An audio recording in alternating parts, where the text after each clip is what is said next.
Welcome to the deep dive, where we take that pile of information you've gathered and really distill it down to what matters. And today we're looking at conflict. Right. And conflict is, it's almost always seen as just a destroyer, but it's also, paradoxically, one of the most powerful reshapers of an economy. A ruthless reshaper. Exactly. When war erupts, a nation's whole economic machine just pivots.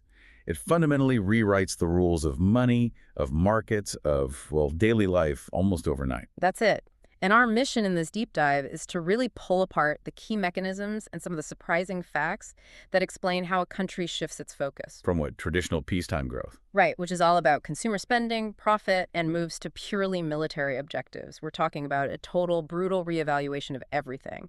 Resources, labor, production. Okay, so let's unpack that. Let's get practical. What is the actual definition of a war economy? What happens to the gears of production when a state says, okay, it's time to mobilize? In practical terms, it just means the country has mobilized every single economic resource it has. Everything. Everything. Manufacturing, raw materials, energy, every available worker, and crucially, the state steps in and assumes what economists call a command and control role over the whole thing. And command and control, that sounds a bit bureaucratic, but it's incredibly powerful in practice, isn't it?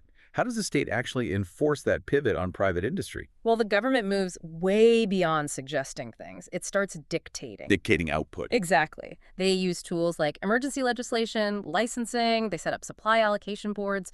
They might even seize critical infrastructure or issue legally binding production quotas. So if I run a factory, suddenly the state is telling me what to make, how much of it, and who gets it. That's it. Your profit motive is now completely secondary to the state's needs. And that industrial shift, it's immediate and it's physical.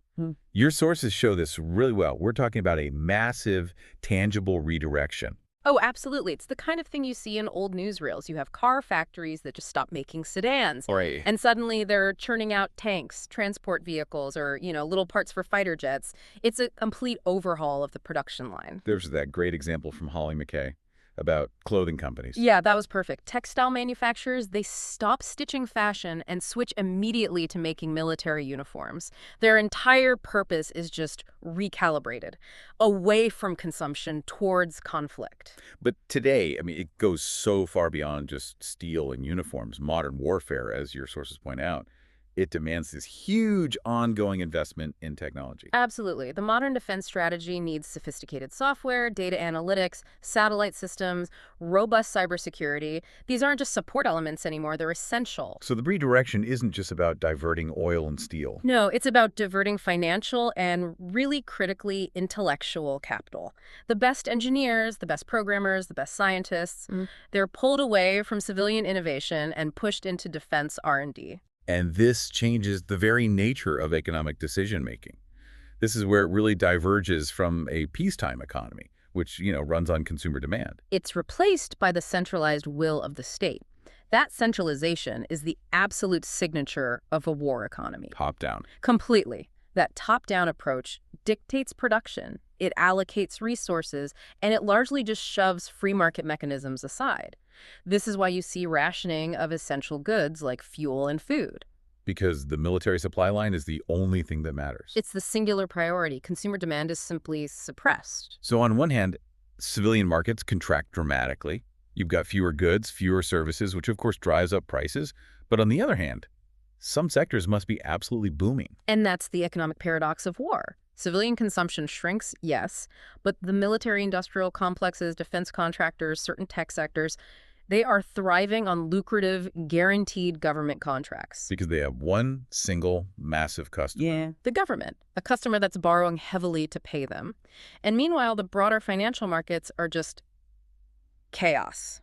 Extreme volatility, rampant inflation, and a huge spike in public debt. Let's connect this down to the household level, because that's where it's really felt. What's fascinating here is just how direct and profound that impact is on ordinary people. It hits every corner of life. Many households face conscription of family members. Of course. Others, like the millions of women who entered factories during World War II, are mobilized into the workforce to fill those critical gaps. Higher taxes become a fact of life, and rationing defines your daily reality. And all the normal economic incentives. Yeah. They just break down. They do. The profit motive, the desire for consumer choice, It all takes a backseat because the collective goal of national survival is now number one. And this focus on defense over, say, development, Yeah. it creates this crippling long-term effect. The idea of the broken window fallacy. We hear this term, but what does it actually mean here? It's a really crucial insight.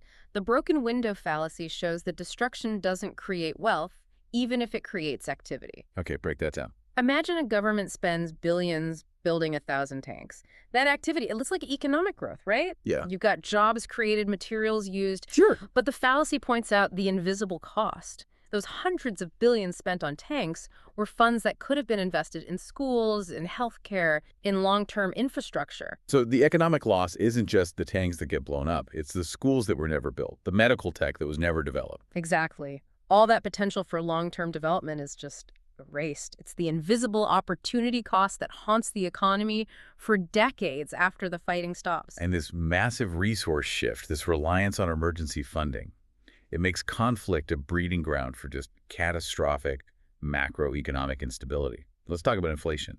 It's the monster under the bed in any war. Why does it surge so quickly? It really surges for three main reasons all at once. First, you have this huge increase in government spending that floods the economy with money. Okay. Second, the scarcity of consumer goods means there's less to buy, so the prices of whatever is available get driven up. And third, governments often just resort to printing money to cover the shortfalls. And history gives us some pretty brutal examples of this.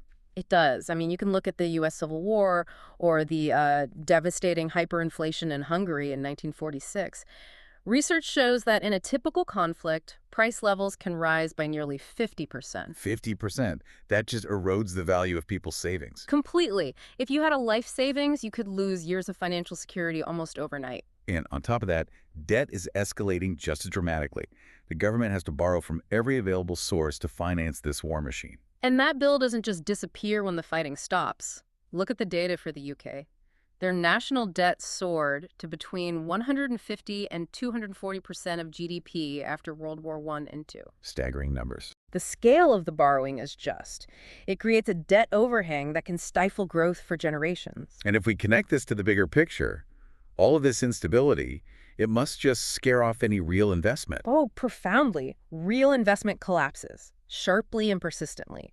Studies show an average decline of nearly 14%, and, shockingly, there's often no recovery even a decade later. Wow. And this is compounded by the erosion of collateral and a significant contraction in domestic credit. It shrinks by an average of 22%.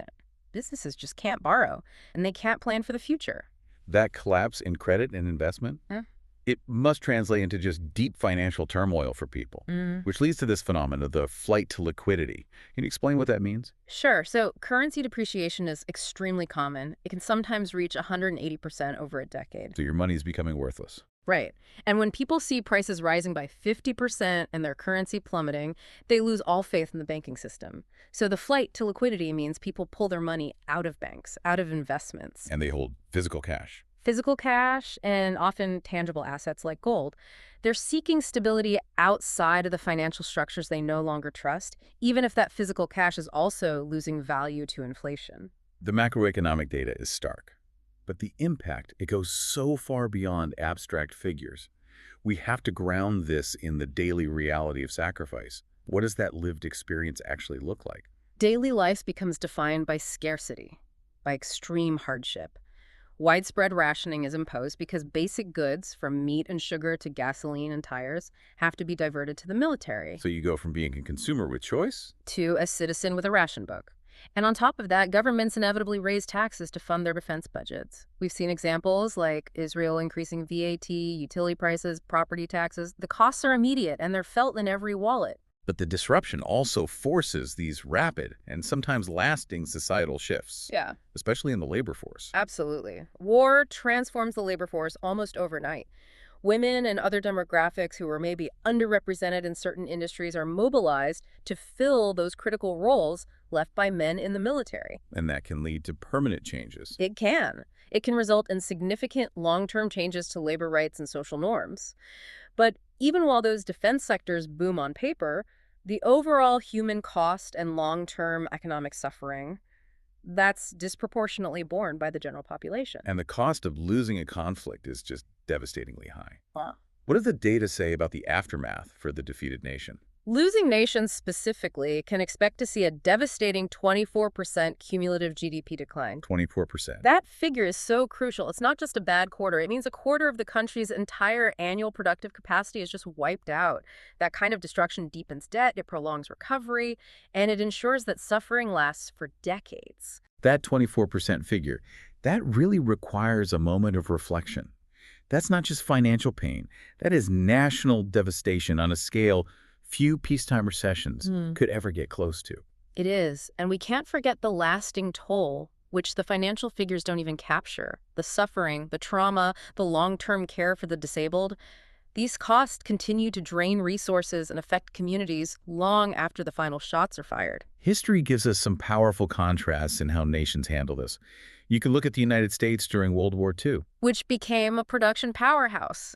Unparalleled mobilization. Right, and then you have the flip side. Exactly. Post-World War I, Germany, crushing hyperinflation, economic devastation fueled by punitive reparations and internal chaos. It's no surprise that, economics often ended up deciding the world wars, maybe more so than battlefield tactics alone. The capacity to sustain the war economy wins the day. It does. And we are seeing this unfold in real time today. Yes.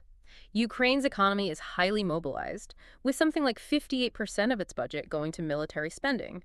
Meanwhile, Russia faces its own increased military spending and capital controls to try and shield its financial system. And this isn't just limited to active war zones. Not at all. Geopolitical tensions are driving a broader European rearmament.